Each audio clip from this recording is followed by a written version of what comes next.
नमस्कार दोस्तों। आज की इस वीडियो में मैं डिस्कस करूंगा एक्सपायर्ड हुए ई-वे बिल पर। जी हाँ दोस्तों, मान लीजिए आपने अपने गुड्स का मूवमेंट किया, अपने गुड्स को डिस्पैच कर दिया मेन डेस्टिनेशन के लिए, लेकिन आपका गुड्स मेन डेस्टिनेशन पर नहीं पहुंचा है। बीच रास्ते में ही आपका ई-वे बिल एक्सपायर हो चुका है।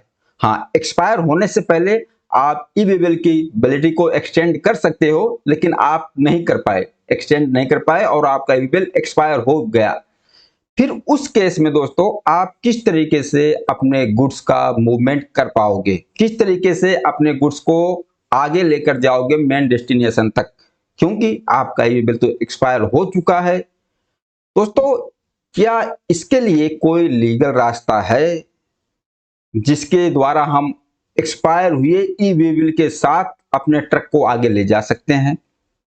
इस पर मैं डिस्कस करूंगा, बिल्कुल प्रैक्टिकल, और आप लोगों से भी रिस्पांस चाहूंगा कि आप लोगों का पॉइंट ऑफ व्यू इस पर क्या होगा। सबसे पहले मैं बता दूं कि इसके लिए कोई लीगल रास्ता तो नहीं है। मुझे नहीं पता है कोई लीगल रास्ता इसका है, लेकिन क्या होता है कई बार कई चीजें, जो चीज मैं इसमें डिस्कस करने वाला हूं, कहीं किसी किताब में, किसी सेक्शन में, किसी रूल में आपको नहीं मिलेगा। सिर्फ हम प्रैक्टिकल करके देखने वाले हैं। अब आप बताइए, अगर इस केस में आपका ई-वे बिल एक्सपायर हो चुका है और जो आपका मेन डेस्टिनेशन की दूरी अभी 400 500 किलोमीटर या 200 किलोमीटर है, तो आप एक्सपायर्ड ई-वे बिल के साथ अपने ट्रक को ले जा सकोगे? तो यहां पर पहला पॉइंट तो यही है, अगर एक्सपायर्ड ई-वे बिल के साथ आपका ट्रक रास्ते में पकड़ा गया, जीएसटी ऑफिसर ने रोका, तो आपको तो पेनाल्टी लगेगी लगेगी। कोई भी रीजन आप दे दो, ऑफिसर आपकी एक भी नहीं सुनेगा। पेनाल्टी लगेगी कितनी?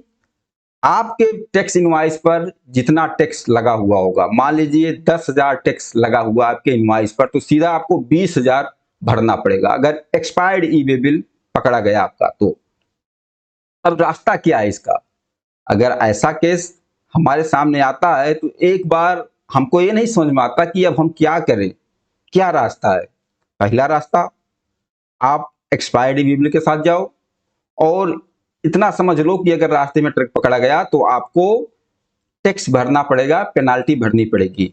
कितना? मैंने अभी बताया, जो टैक्स में लगा होगा टैक्स इनवॉइस पर उसका डबल। एक तो ये रास्ता है। और आप चाहते हो कि नहीं, हमें पेनाल्टी से बचना है और गुड्स को मेन डेस्टिनेशन तक ले भी जाना है एक वैलिड डॉक्यूमेंट्स के साथ, तो उसका क्या रास्ता है, हम क्या कर सकते हैं? दोस्तों, इस टॉपिक पर हमने एक पहले वीडियो बनाया हुआ था जिसमें हमने इस पर एक टेक्निकल चीज बताया था कि क्रेडिट नोट वाला मैटर। आप अगर उस मैटर को समझना चाहते हो, उस वीडियो को देखना चाहते हो, तो उसका लिंक डिस्क्रिप्शन में दिया हुआ है, आप देख सकते हो। लेकिन अभी वो क्रेडिट नोट वाला रास्ता मुझे ज्यादा सेफ नजर नहीं आता। क्यों? क्योंकि अभी आईएमएस आ गया है। अगर आपने क्रेडिट नोट डाल भी दिया तो सामने वाला आपका जो रेसिपिएंट है, अगर उसने क्रेडिट नोट रिजेक्ट कर दिया तो आपके ऊपर लायबिलिटी आ जाएगी। और अगर टैक्स का अमाउंट 5 लाख से ज्यादा भी है, तो अगर वो क्रेडिट नोट आपका एक्सेप्ट भी करता है आपका रेसिपिएंट, तो उसको सीए से सर्टिफाई करा के देना पड़ेगा, नहीं तो क्रेडिट नोट आपकी जो लायबिलिटी है कम नहीं होगी, क्रेडिट नोट आपका एडजस्ट नहीं किया जाएगा। तो क्रेडिट नोट वाला थोड़ा सा अभी मैटर सही नहीं बैठेगा इस पर। लेकिन अगर आप देखना चाहते हो तो देखकर आप समझ सकते हो उसमें आप क्या कर सकते हो, आपके ऊपर है, रिस्क आपका है। इसके अलावा क्या रास्ता, जो आज की वीडियो में हम नया चीज डिस्कस करने वाले हैं। देखिए, सबसे पहले लीगल रास्ता तो कोई नहीं है, मैंने पहले ही बता दिया। कहीं किसी सेक्शन में, कहीं किसी रूल में ये चीजें नहीं लिखी हुई है जो मैं डिस्कस करने वाला हूं। लेकिन करें तो क्या करें? अगर ऐसा सिचुएशन हमारे सामने आ जाता है तो आदमी यही सोचता है कि किसी न किसी तरीके से हम अपने ट्रक को आगे ले जाएं और पेनाल्टी से बच जाएं। उसके दिमाग में और कुछ नहीं आता, सिर्फ इस रास्ते को देखना चाहता किस तरीके से हम अपने ट्रक को आगे पहुंचा दें और हमारा ट्रक पकड़ा ना जाए और हमें पेनाल्टी न लगे। लेकिन रास्ता क्या है?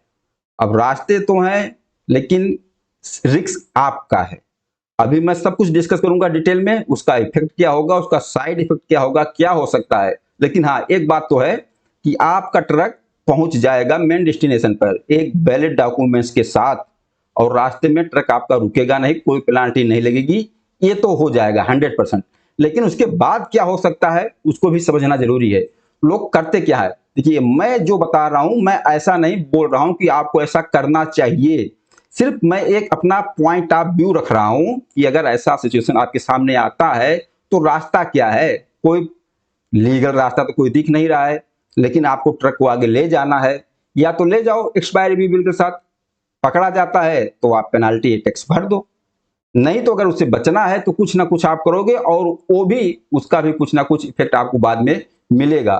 तो क्या दिखेगा, देखिए कुछ लोग क्या करते हैं जो कि गलत है, करते हैं क्या करते हैं, मान लीजिए आपने जो ई वे बिल आपका एक्सपायर हो गया है वो तो खत्म, वो क्या करते हैं आ जाएंगे अपने ई वे बिल पोर्टल पर और जनरेट ई वे बिल पे आ जाएंगे, न्यू जनरेट ई वे बिल, यहां पर क्या करेंगे आउटवर्ड, और यहां पर जो सब टाइप है सप्लाई का यहां पर अदर्स सेलेक्ट कर लेंगे, क्या अदर्स, और यहां नरेशन में क्या लिख देंगे ई वे बिल एक्सपायर्ड, कौन सा उस ई वे बिल का रेफरेंस दे देंगे जो ई वे बिल एक्सपायर हो गया है, ठीक है। और यहां पर डॉक्यूमेंट्स टाइप में अदर्स कर लेंगे, अदर्स कर लेंगे, यहाँ डॉक्यूमेंट्स नंबर में वही टैक्स इनवॉइस नंबर जिसका ई वे बिल एक्सपायर हुआ है वही सेम टैक्स इनवॉइस नंबर, वही डेट और उसी ई वे बिल का पूरा डेटा यहाँ भर देंगे और इसको जनरेट कर देंगे और इस ई वे बिल को उस बिल के साथ लगा देंगे। कुछ लोग इस तरीके से कर देते हैं और एक वैलिड ई वे बिल उनको मिल जाता है उसी टैक्स इनवॉइस का। तो क्या यह रास्ता सही है?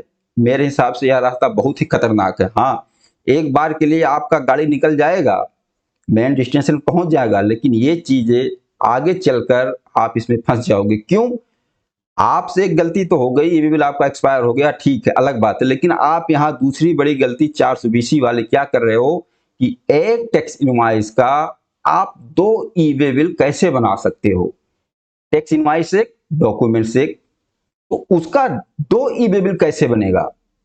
आपने जबरदस्ती किया, अदर्स में जाके यहाँ डॉक्यूमेंट टाइप में अदर्स ले लिया और या डॉक्यूमेंट्स नंबर में आपने उसी टैक्स इनवॉइस नंबर को डाल दिया जो कि एक्सपायर हो गया था और सेम वही चीज डिटेल यहाँ भर के, और ये चीज बिल्कुल ट्रैक में आ जाएगा, पकड़ में आ जाएगा।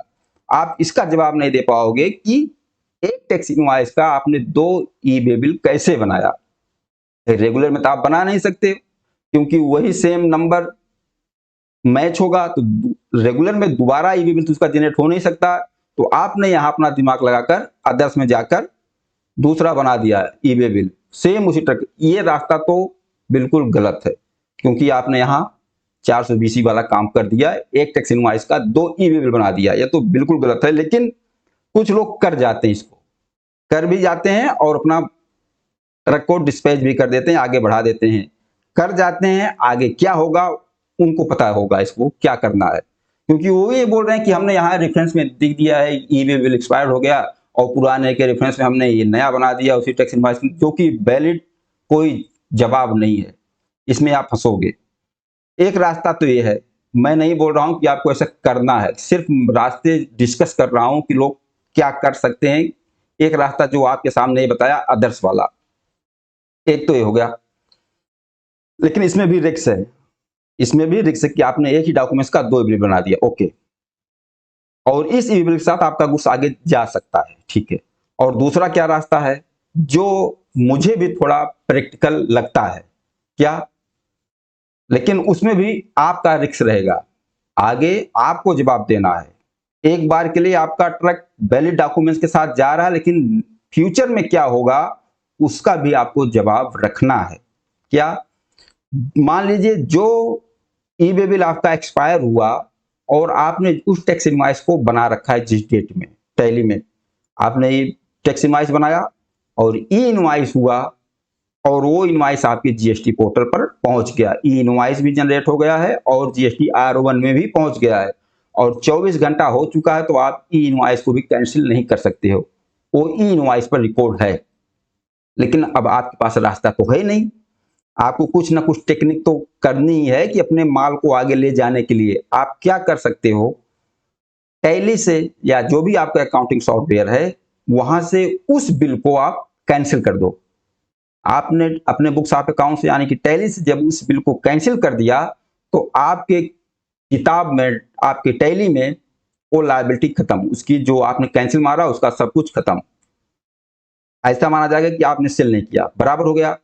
लेकिन अब वो इनवॉइस आपकी जीएसटी पोर्टल पे जा चुकी है, जीएसटी R1 में जा चुकी है।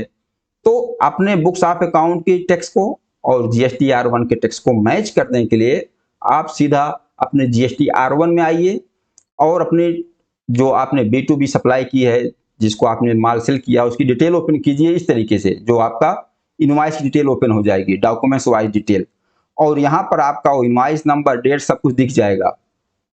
और यहाँ पर अगर ई इनवॉइस से आया है तो सोर्स भी लिखा हुआ है, देखो ई इनवॉइस से आया है, आप सीधा यहाँ एक्शन लीजिए और इस बिल को यहाँ से डिलीट कर दीजिए। R1 से आपका बिल डिलीट, टैली से बिल डिलीट, R1 की लायबिलिटी और बुक्स की लायबिलिटी आपकी बराबर। अभी आगे देखो, बराबर हो गई। अभी आप रास्ते से निकल रहे हो कि आपने माल को निकालने के लिए, आगे क्या होने वाला है वो भी हम समझने वाले हैं। आप डिलीट कर दिए, अब आप नया बिल बना दीजिए और नया बिल बनाइए, नया ई बिल जनरेट कर दीजिए और उसमें आप बिल फ्रॉम डिस्पैच फ्रॉम में बना दीजिए। बिल तो आप बिल फ्रॉम में जहां से आप बना रहे, जो आपका रजिस्टर्ड ऑफिस है, वो एड्रेस आ जाएगा। डिस्पैच फ्रॉम में जहां से आपका मूवमेंट आगे जाएगा, ट्रक आपका जहां पर खड़ा है, वहां का एड्रेस, वहां का पिन कोड डालिए और सेम वही क्वांटिटी, सब कुछ वही रिकॉर्ड अपने बिल में एंटर करके एक नया डॉक्यूमेंट आपका तैयार हो गया। नया बिल, नया ईबे बिल, सब कुछ तैयार हो गया। आपने डबल नहीं किया है, एक टैक्स इनवॉइस का दो ईबे बिल नहीं बनाया। पुराना तो आपने कैंसिल किया टैक्स इनवॉइस और R1 से, यहां पर आपने थोड़ा सा लीगल काम किया क्योंकि आपने डबल नहीं किया है। नया डॉक्यूमेंट आपका पूरा हो गया और ये ट्रक के साथ दीजिए, इस डॉक्यूमेंट से आपका ट्रक आगे चला जाएगा, ठीक है। लेकिन अब आगे क्या होगा, अब यहां पर आपने जीएसटी R1 से तो इनवॉइस डिलीट कर दिया, लेकिन ये आया कहां से, ई इनवॉइस से। आपका ई इनवॉइस में तो इनवॉइस जिंदा है और पुराना ई बिल भी जिंदा है। अब आप क्या करोगे कि R1 में सेल कम दिखाओगे, टैक्स कम पेमेंट करोगे, लेकिन ई इनवॉइस के पोर्टल पे तो सेल आपकी ज्यादा है क्योंकि वो ई इनवॉइस तो आपका डिलीट हुआ नहीं है। इन फ्यूचर सिस्टम अगर पकड़ता है कि भैया आपने ई इनवॉइसिंग तो इतना किया है, ई इनवॉइस में इतना सेल किया है, लेकिन जीएसटी R1 में आपने इतना सेल दिखाया, टैक्स कम पेमेंट किया। हाँ, अगर जीएसटी R1 में आप ज्यादा सेल दिखा दो, ई इनवॉइसिंग कम है, तो समझने वाली बात है, उसमें दिक्कत नहीं होगी। क्यों?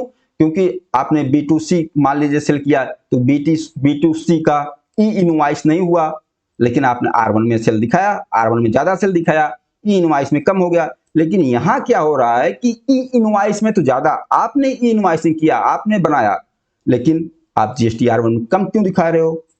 ये तो लीगल वाली बात है, बिल्कुल पकड़ में आएगा। तो इस चीज को अगर सिस्टम पकड़ता है डिपार्टमेंट का, तो इस चीज को लेकर आपको नोटिस आ सकता है। सेक्शन 73, सेक्शन 74, जो भी हो नोटिस आ सकता है।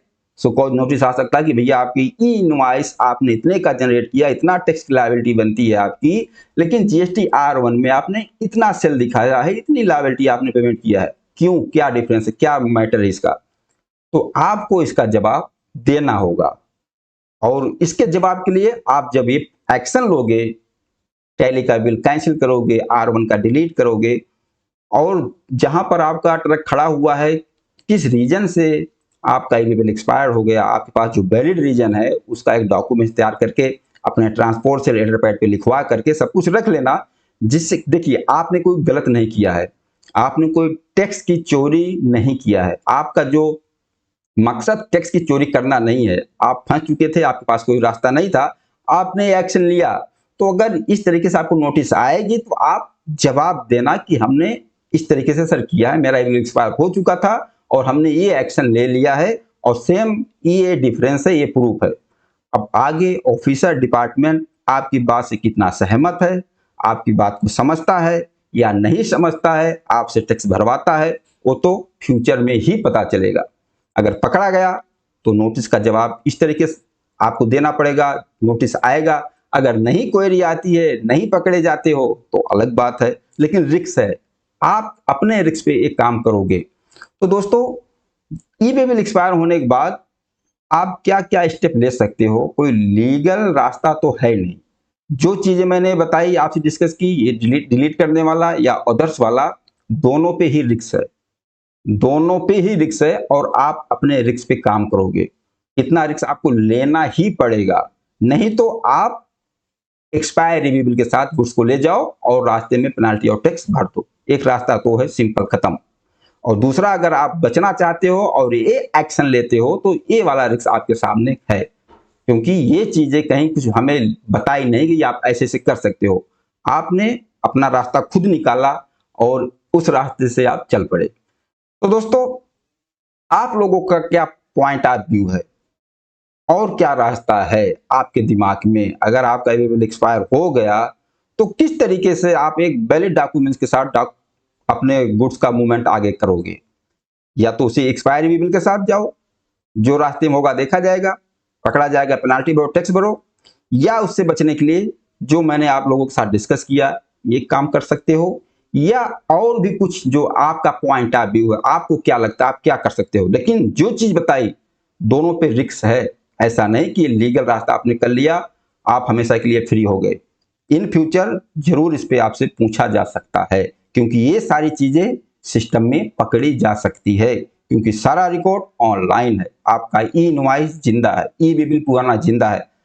ओके दोस्तों, एक छोटा सा टेक्निकल पॉइंट था, इसका कोई लीगल रास्ता मैं भी नहीं बता सकता, ना कोई लीगल रास्ता है। और मैं यह भी नहीं कह सकता कि आप इस तरीके से करो, ऐसा कुछ नहीं कह रहा हूं। सिर्फ एक पॉइंट आप भी डिस्कस कर रहा हूं, क्योंकि जब कोई दिक्कत में आदमी फंसता है ना, तो उस सामने वो ही सोचता है कि यार इस दिक्कत से निकला कैसे जाए। आगे आप सोच कर देखो, अगर आपका ई बिल एक्सपायर हो जाता है और बीच रास्ते में आपको पता चलता है ई बिल एक्सपायर हो गया, ट्रक आपका आगे नहीं गया है, बीच रास्ते में ही है, तो उस समय आपका दिमाग कहाँ काम करेगा? आप यही सोचोगे यार क्या करूं, कैसे करूं, कि किस तरीके से नया डॉक्यूमेंट्स बना के ट्रक को आगे करूं, क्योंकि एक्सपायर हुए ईवीएम के साथ कोई नहीं जाना चाहेगा, क्योंकि उसको पता है होना क्या है, पकड़ा जरूर जाएगा और जरूर उसको डबल टैक्स भरना पड़ेगा। तो कुछ ना कुछ रास्ते ऐसे निकालते हैं, लोग कर जाते हैं, जो मैंने आपके साथ डिस्कस किया। अब आप अपना पॉइंट ऑफ व्यू जरूर देना कि क्या आप इन चीजों से सहमत हो या आप नहीं सहमत करते हो। आपका क्या पॉइंट ऑफ व्यू है, क्या रास्ता है, जरूर बताना। इस वीडियो में इतना ही। नमस्कार, धन्यवाद।